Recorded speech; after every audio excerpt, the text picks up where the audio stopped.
Bien, ahora sí. Hoy vamos a ver una enseñanza un poco diferente, ¿no?, a lo que venimos haciendo. Estaba tratando de preparar el mensaje de lo que veníamos hablando, ¿no?, de conocer a Dios un poco más, ¿no? Pero lo cierto es que cuando el Señor no te da letra, es porque claramente quiere que hables de otro tema. Y gracias.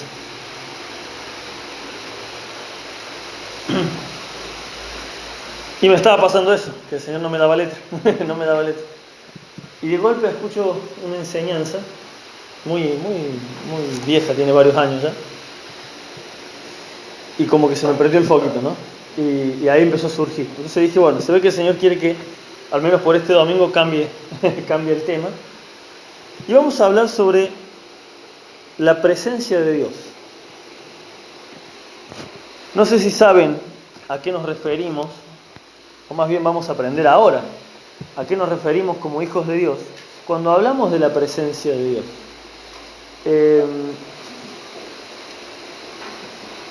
Es un tema un poco tergiversado en la actualidad, ¿no?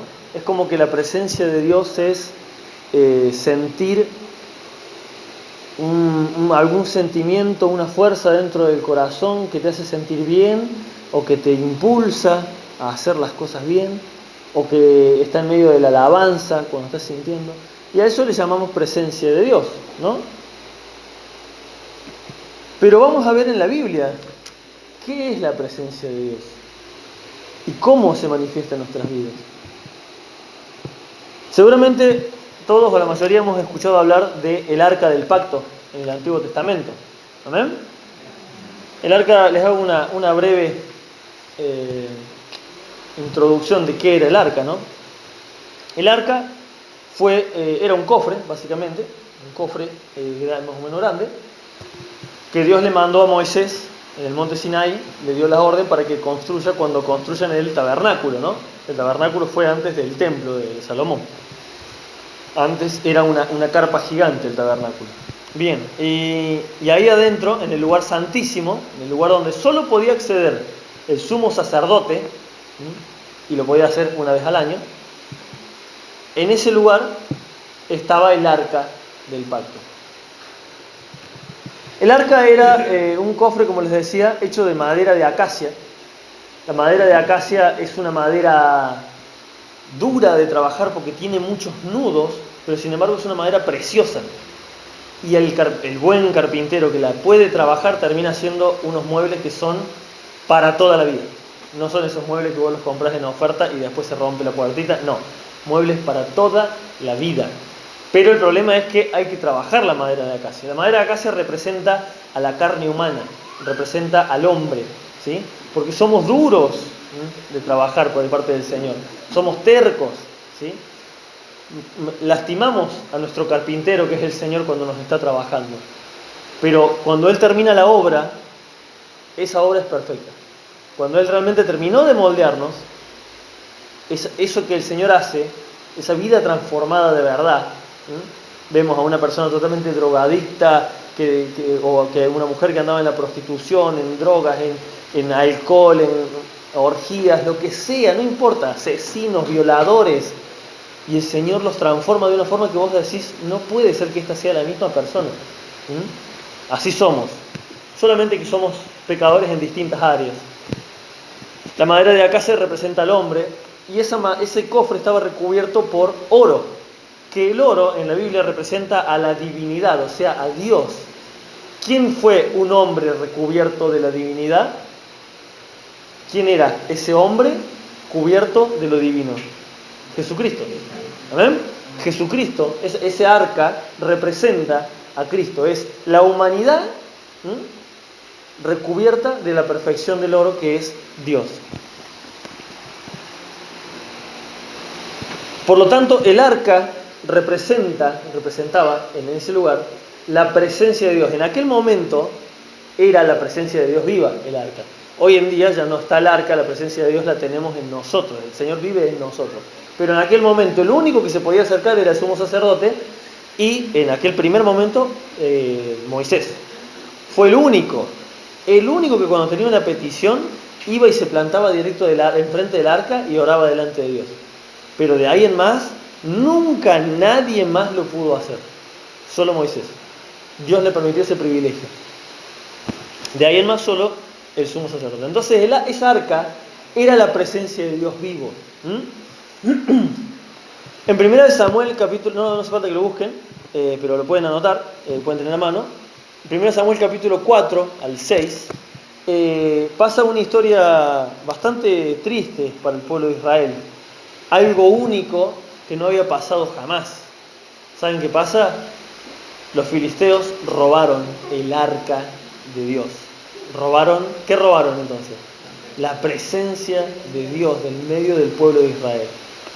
La roban en 1 Samuel capítulo 6. 4. En el 4 al 6 se desarrolla toda la historia. La roban, en el capítulo 4 la roban. Fíjense lo mal que estaba el pueblo de Israel, que Dios permitió que lleguen hasta el arca y se la puedan llevar. En el capítulo 5 vemos que los filisteos se llevan, el pensamiento antiguo era que, bueno, si un pueblo perdía es porque el Dios de ese pueblo fue más débil que mi Dios, el Dios pagano que tenían los filisteos. Entonces se llevaban a ese Dios cautivo, entonces decía, ahora tenemos el Dios nuestro más otro Dios más, o sea, estamos acumulando poder. Ese era el pensamiento de aquel tiempo. Sin embargo, en el capítulo 5 vemos que Dios le demuestra que no hay nadie comparado a él, le ponen una estatua del dios Dagón al lado, y la estatua se caía hasta que al final se cae y se rompe. Entonces, las llevaban para acá, las llevaban para allá. ¿Qué estaban llevando? La presencia de Dios. Pero el problema es que ellos vivían en pecado. La transportaban de un lugar a otro, y a donde iba el arca, ¿qué era? Era maldición. Era una maldición constante. A donde quiera que iba la presencia de Dios, era maldición. ¿Cómo puede ser, no?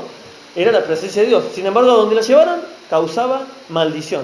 Al cabo de 7 meses los filisteos dicen, no, basta, la pongamos en un carro nuevo, para darle un poco de honor a ese Jehová que no conocían, las pongamos en un carro nuevo y le pongamos unas vacas adelante, y las vacas eran mucho más costosas que ahora, o sea, le trataban de dar como cierto respeto a Dios, a su manera, obviamente.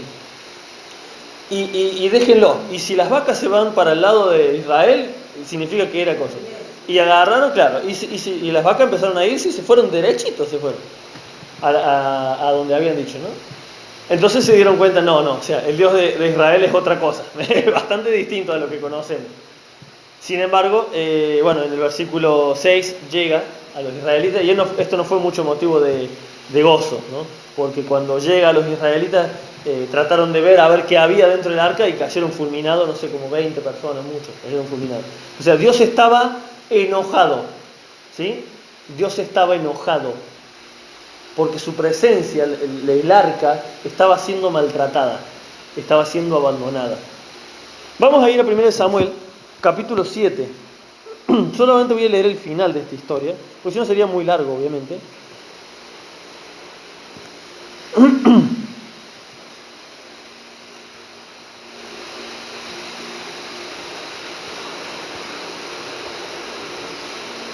Primero de Samuel, capítulo 7. En el capítulo 7, versículo 1 y 2, termina la historia del capítulo 6. No tengo ni idea por qué fue dividido así en los capítulos, pero bueno. Dice, vinieron los de Kiriat Jearim y llevaron el arca de Dios y la pusieron en casa de Abinadab.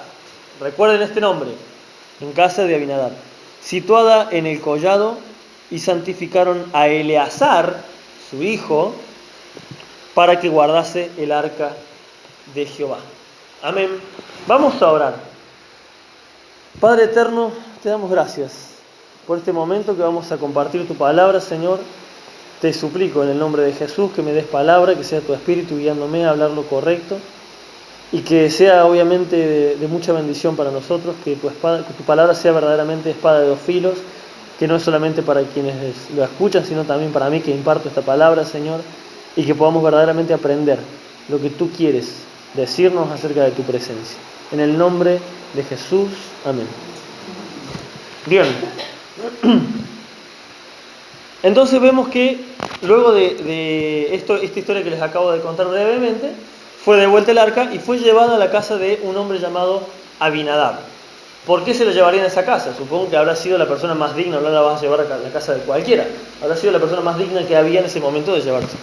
Y luego, y santificaron, dice, a Eleazar su hijo, que luego más adelante sabemos que Eleazar es un sacerdote, ¿no? Bien, 20 años más tarde, vamos a ir avanzando, así ya lo tenemos, el 2 de Samuel, capítulo 6. 20 años más tarde, David, cuando llega a ser rey, luego de que es nombrado rey, recuerda que el arca de Jehová, o sea, la presencia de Dios, estaba olvidada, abandonada en la casa de Abinadab. ¿Sí? ¿Qué es lo que estaba abandonado en Israel? La presencia de Dios. O sea, iban a la guerra, hacían un montón de cosas, pero Dios es como que no cortaba ni pinchaba en su vida hasta acá, hasta que viene David. Recordemos, pasó Samuel como juez, luego el pueblo pide rey, nombran a Saúl, ¿sí? Dios le dice a Saúl, les dio un rey bien conforme a como ellos querían, un rey bien humano y carnal, que fue un desastre. Y luego Dios les da el rey que él quería darle, que fue David. Y David recuerda el arca. Segunda de Samuel capítulo 6, versículo 1 al 7, vamos a leer rápidamente, dice... David volvió a reunir a todos los escogidos de Israel, 30.000. Esto, o sea, se refiere a los sacerdotes y soldados. No quiere decir que todo Israel eran 30.000. Y se levantó David y partió de Baala, de Judá, con todo el pueblo que tenía consigo, para hacer pasar de allí el arca de Dios, sobre el cual era invocado el nombre de Jehová de los ejércitos, que mora entre los querubines. Pusieron el arca de Dios sobre un carro nuevo. ¿A dónde lo pusieron los filisteos? En un carro nuevo. Y la llevaron de la casa de Abinadab, que estaba en el collado. Y Usa y Ahío, hijos de Abinadab, guiaban el carro nuevo. Acá estamos viendo a dos hijos más de Abinadab. Habíamos visto el primero fue Eleazar. Estos deben haber sido dos más chicos que nacieron en estos 20 años que pasaron.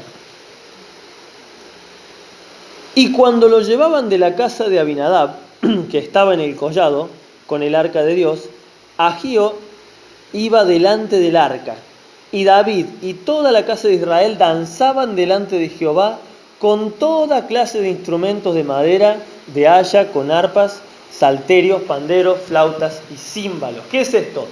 ¿Qué nos dice? Que iban saltando, tocando música. ¿Qué había? Una fiesta.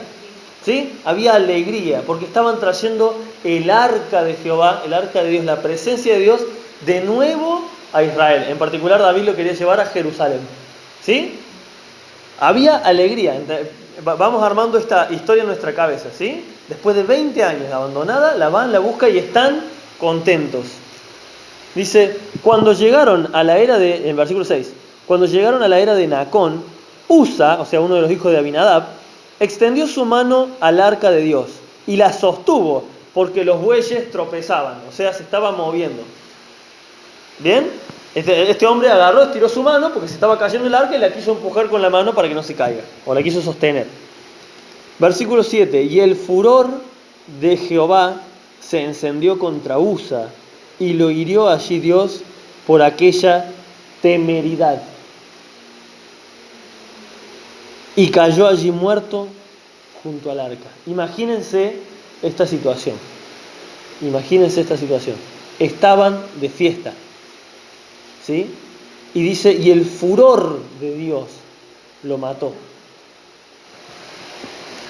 Este es uno de los pasajes más usados como excusa para decir que Dios es muy severo, que Dios es muy injusto, ¿no?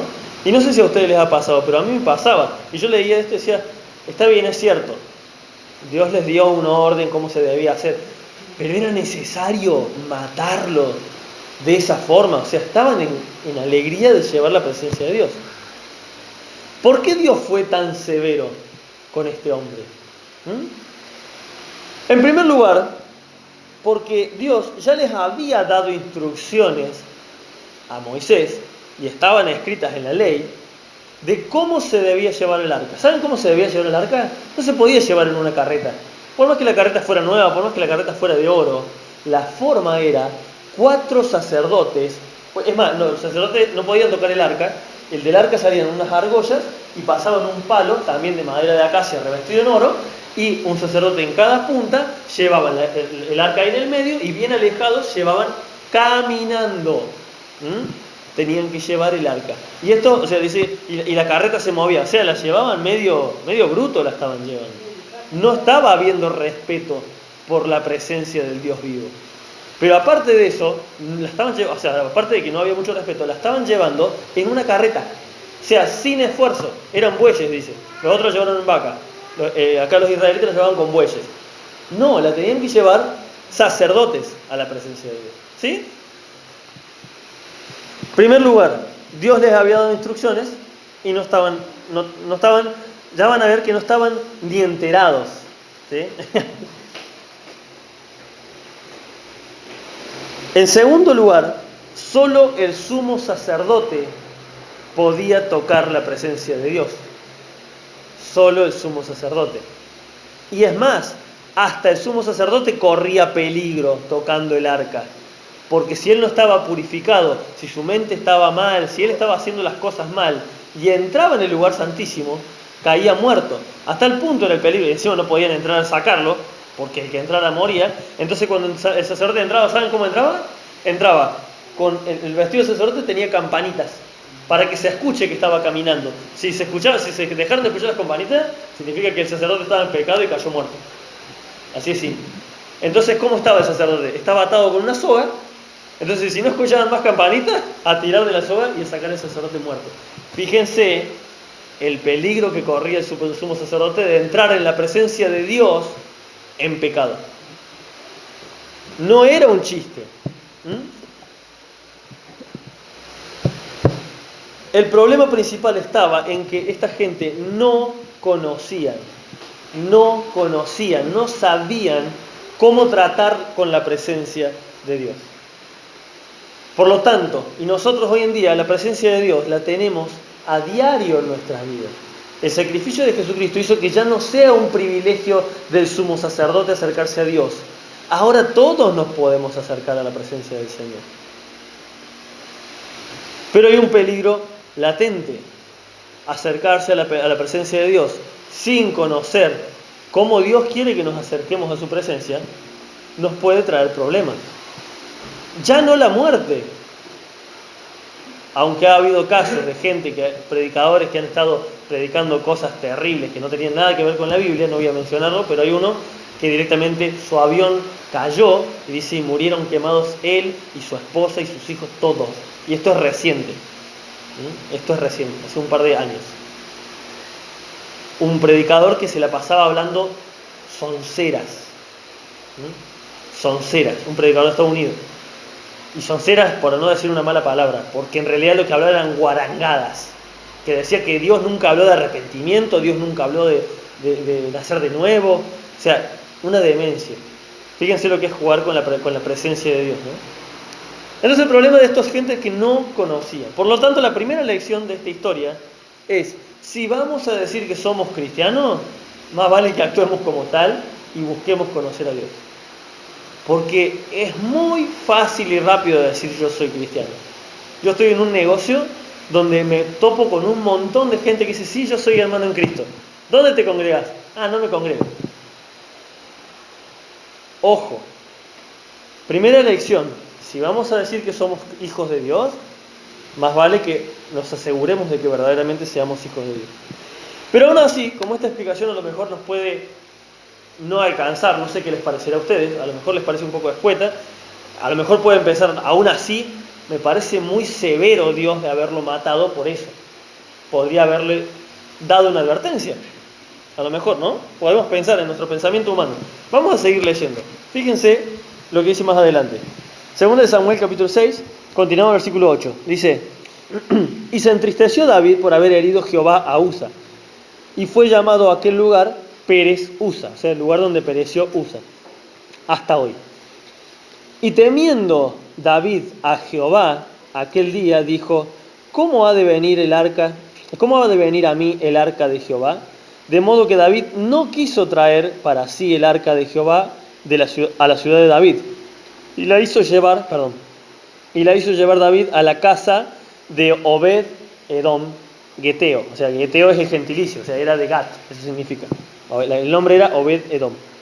Y estuvo el arca de Jehová en casa de Obed Edom, Geteo, 3 meses. Fíjense lo que pasó con este hombre. Y bendijo Jehová a Obed Edom y a toda su casa. Estuvo 7 meses en el campamento de los filisteos y era maldición tras maldición. Estuvo 20 años en la casa de Abinadab, el mejorcito que encontraron, y parecía que no cortaba ni pinchaba. Y estuvo 3 meses en la casa de Obed-Edom y fue de bendición. Versículo 12: y fue dado aviso al rey David diciendo: Jehová ha bendecido la casa de Obed-Edom y todo lo que tiene a causa del arca de Dios. Entonces David fue y llevó con alegría el arca de Dios de casa de Obed-Edom a la ciudad de David. Y cuando los que llevaban el arca de Dios habían avanzado 6 pasos, él sacrificó un buey y un carnero engordado. Y David danzaba con toda su fuerza delante de Jehová, y estaba David vestido con un efod de lino. Amén. Dice, así David y toda la casa de Israel conducían el arca de Jehová con júbilo y sonido de trompeta. Ahora sí, ahora sí el arca era llevada dignamente. Ahora sí, era llevada, fíjense, los sacerdotes caminaron 6 pasos y David dijo: no, paren. Vamos a hacer una ofrenda al Señor. Ahora sí, pero hay un detalle muy curioso, que nos va a hacer entender por qué perfectamente Dios fue tan severo con Usa. Lo acabamos de leer. Si no entendemos que solo el sacerdote podía tocar el arca, si nos parece muy severo de que solamente por eso, que el hecho de que lo llevaban los bueyes y no cosas, si nos parece muy severo Dios haberlo matado a Usa, solo por eso, acabamos de leer, además de eso, el por qué pasó esto con Usa. ¿Cuánto tiempo estuvo el arca en los filisteos? 7 meses de maldición, a donde la llevaban. ¿Cuánto estuvo en la casa de Abinadab? 20 años. A ver si se entiende. Abinadab, Eleazar, el otro hijo, Usa y Ahío. 20 años, y lo voy a decir de una forma bastante fuerte. 20 años y no se calentaron por averiguar cómo se llevaba el arca de Jehová. 20 años en su casa, siendo un mueble viejo guardado en algún rincón. No se motivaron ni por un segundo. En 20 años, tenían la ley de Moisés. 20 años. ¿Qué hizo el arca de Dios en la casa de Abinadab durante 20 años? Nada. Si no sabían ni siquiera que no la podían tocar. O sea, ¿saben qué? La deben haber guardado en algún sótano, en algún rincón abandonado. Mientras que Obed-Edom claramente la puso en algún lugar de privilegio, la habrá tratado con respeto, habrá conocido Obed-Edom cómo se tenía que tratar el arca. Y en solo 3 meses Dios lo bendijo a él y a su casa. Esto significa que empezó a haber prosperidad. En la palabra de Dios, en el Antiguo Testamento, cuando se hablaba de bendición, se refería a bendición material y espiritual al mismo tiempo. O sea, era bendecida su familia. Si había alguna mujer que no podía quedar embarazada, quedó embarazada. Si el patio no daba fruto, empezó a dar fruto, todo empezó a florecer. ¿Solo por qué? Porque en 3 meses Obed-Edom y su familia trataron con respeto a la presencia de Dios. ¿Amén? Durante 20 años, la presencia del único Dios vivo y verdadero solo fue un simple mueble en la casa de Abinadab. Qué triste parecido con muchos cristianos. Qué triste parecido con muchos cristianos que llevan mucho más de 20 años. Y la presencia del Señor es un mueble viejo. Y la presencia de Dios es una gloria pasada. Sí, yo servía mucho al Señor. Sí, yo hice esto, yo hice lo otro. Sí, bueno, pero hoy, bueno, yo ya serví. Ya pasó mi tiempo. Qué triste realidad, ¿no? El furor de Dios no fue un simple capricho divino, hermanos, contra Usa. Fue la respuesta de Dios a 20 años de abandono espiritual. Fue consecuencia. Qué fácil, qué fácil. Estamos en un mundo, el mundo antiguo era muy duro, entonces las cosas se tomaban de otra forma. Pero estamos en un mundo tan buenista, son todos tan buenitos, son todos tan que se ofenden por todo. Ay, pobrecito, ¿por qué le pasa esto? Y si Dios fuera bueno, fíjate vos, pobre Usa, solo quería ayudar que no se caiga el arca. Claro, pero lo que nosotros no conocemos son los 20 años de abandono espiritual en la casa de Usa. Enseguida, ay, mataron a tal, ay, pero ¿por qué tanta violencia? Era tan bueno la parte que vos veías, pero delante del Señor, esa parte no la sabemos. Acá la estamos leyendo, y fíjense que está tan disimulado que mucha gente hasta sigue diciendo que Dios es severo por esto. Y ahí está clarito, 20 años y no sabían cómo llevar el arca. Hay que tener un poquito de perspectiva. Cuando muere alguien decimos, ¿qué habrá pasado? ¿No? ¿Por qué? ¿Por qué el Señor lo permitió? No tengo ni idea. Pero Dios tendrá su motivo, sin duda. Sin duda Dios tendrá su motivo. Por otro lado, en solo 3 meses del arca en la casa de Obed-Edom, Dios lo bendijo tanto que todo el mundo se enteró. ¿Qué tanto tenés que prosperar y ser bendecido para que todo el mundo se entere? O sea, la presencia de Dios causó un cambio evidente en la casa de Obed-Edom. Tanto que en solo 3 meses nomás ya le dijeron, che, David, mirá lo que está pasando con Obed-Edom. Dios lo está bendiciendo por todos lados. Y ahí viene David y se lo lleva el arca a Jerusalén, porque ahí entendió, el arca no era de maldición, era de bendición, nada más que en todo este tiempo lo tratamos mal, y ahí la lleva con los sacerdotes como tenía que ser. O sea, en esos 3 meses, deben haber sido 3 meses de investigar, a ver, che, ¿qué onda? ¿Qué hicimos mal? ¿Sí? Y ahí sí ya se le empezó a tratar con respeto al arca. Y bueno, no está acá, está creo que en Crónicas, pero ¿saben qué pasó con Obed-Edom? Uno puede decir, che, qué feo, porque tenía el arca en la casa y se la sacan de la casa. ¿Saben qué pasó con Obed-Edom? Se hizo portero del templo. Se hizo portero. Cuando hicieron el templo, se hizo portero. O sea, dejó todo, prosperidad, su casa, todo, no me importa, yo me voy donde está la presencia del Señor. Se hizo portero del templo. Pasó de tener su terreno, su territorio, que era importante como hoy en día tener territorio, a ser portero. No me importa, yo quiero estar donde está la presencia del Señor. ¿Qué diferencia entre Obed-Edom y Abinadab? ¿Qué diferencia? ¿Cuál habrá sido el trato que le dio Obed-Edom a la presencia de Dios en su casa? ¿No? ¿Saben qué había en la casa de Obed-Edom que no había en la casa de Abinadab? Temor de Dios. Temor de Dios. Temor de la presencia de Dios. Ahora la pregunta importante para nosotros. ¿Y por casa cómo andamos? ¿Cómo está el arca de Dios en nuestra casa? Porque la presencia del Señor no es ese sentimiento que se escucha cuando escuchamos una alabanza en particular, ¿sí? Hay una alabanza muy hermosa que se llama Levanto mis manos, que es de Samuel Hernández, que yo cuando la escuchaba en serio se me compungía el pecho. Pero años después, como músico, me di cuenta que si vos compones las canciones en cierto tono menor, con cierta melodía, te afecta de una forma distinta a que si la compones con tonos mayores.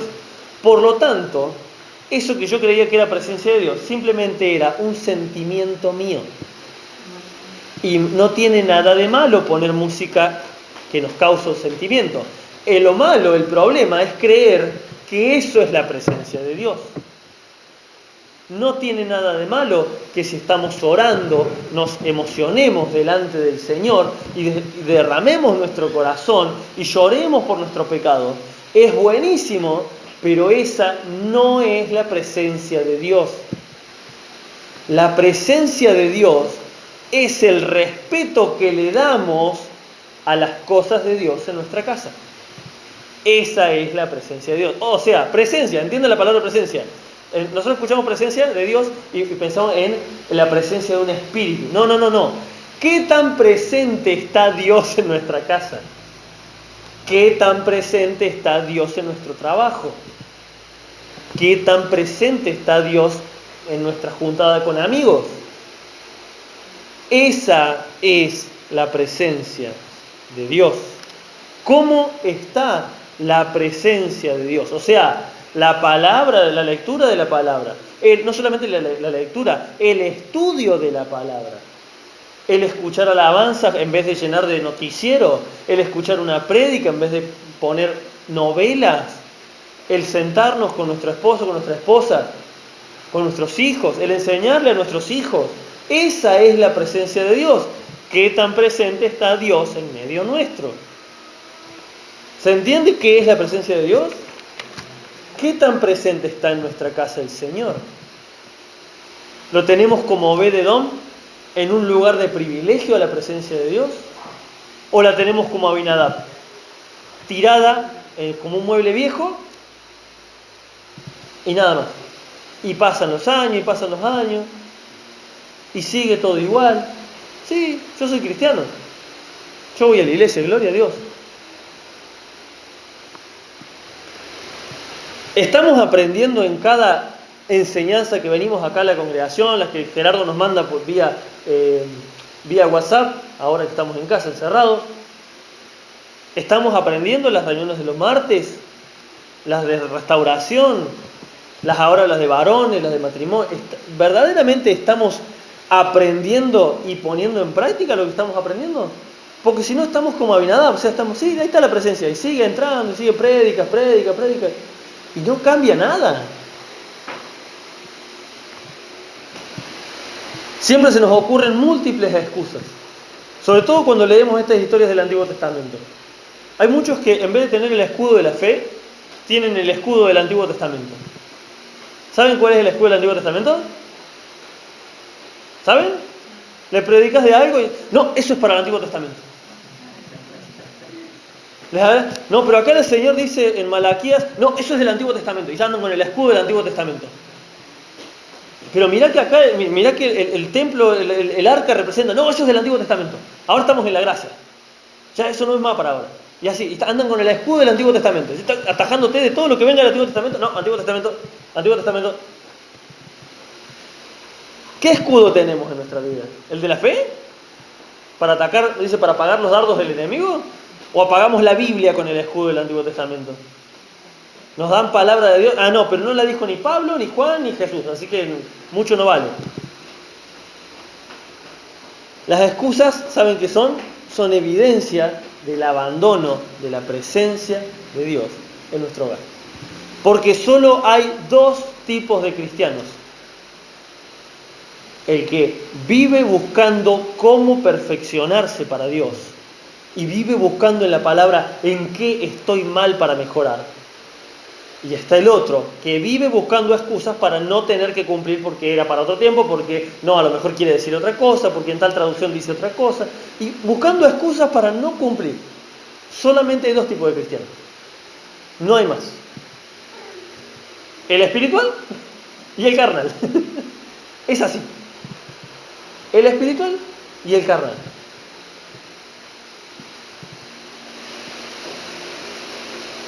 La presencia de Dios no es un sentir de cosas lindas, ¿sí?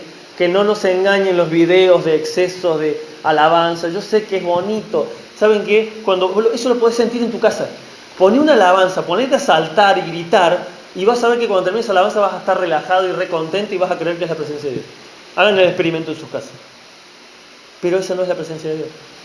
Recuerden, me estoy acordando en este momento, no noté el pasaje, recuerden al profeta Elías, que estaba escondido en la montaña, ¿no? Y dice que viene estaba esperando, dice que viniera el Señor. Y viene una tormenta, pero el Señor no estaba en la tormenta. y viene, no sé, no me acuerdo qué otra vez, una tormenta de fuego y después de rayos, y en ninguno de eso estaba, y después lluvia, después granizo. No estaba la presencia de Dios en ninguno de los momentos más vistosos ni ruidosos. Y luego al final dice que viene un silbo apacible, o sea, un momento de tranquilidad. O sea, estaba Elías en la cueva y de golpe escuchó un tranquilo, tranquilo. No necesitas poner alabanzas, poner cosas, no necesitas que Michael esté pegándole a la guitarra fuerte, no. Necesitas el silbo apacible. Necesitas ese momento de tranquilidad donde no estás haciendo nada y dedicárselo al Señor. Y por necesitas me refiero a necesitamos, no es para ustedes, es para mí también. Necesitamos encontrar la presencia de Dios en nuestra casa en momentos de tranquilidad. ¿Amén? Amén. Es complicado leer la Biblia cuando estamos trabajando, es complicado. Yo tengo mi negocio, estoy sentado frente a la compu y me pongo a leer la Biblia y entra gente a dos manos, ¿sí? Entonces no puedo. Hay que buscar el momento de tranquilidad. Hay que cancelar el tiempo de la novela, bueno, no sé si ven novela, pero bueno, lo que sea, el Netflix. No digo que no hay que verlo, simplemente hay que reducirle el tiempo. ¿Amén? Amén. Hermanos, busquemos verdaderamente la presencia del Señor de verdad. No nos engañemos más. Porque la importancia que le demos a la presencia del Señor, al estar con Dios, al que Dios esté presente en nuestra vida, es lo que va a definir qué tan rápido vamos a ser bendecidos o no. Si estamos en contra de la voluntad de Dios, como los filisteos, la presencia de Dios va a ser una maldición en nuestra casa.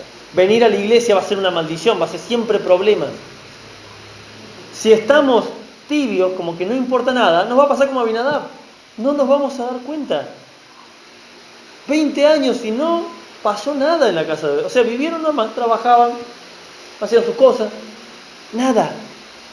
3 meses en la casa de Obed-Edom, con la presencia de Dios tratada como tiene que ser. Y el Señor lo bendijo tanto que hasta el rey se enteró. ¿No será que estamos reteniendo nosotros nuestra bendición?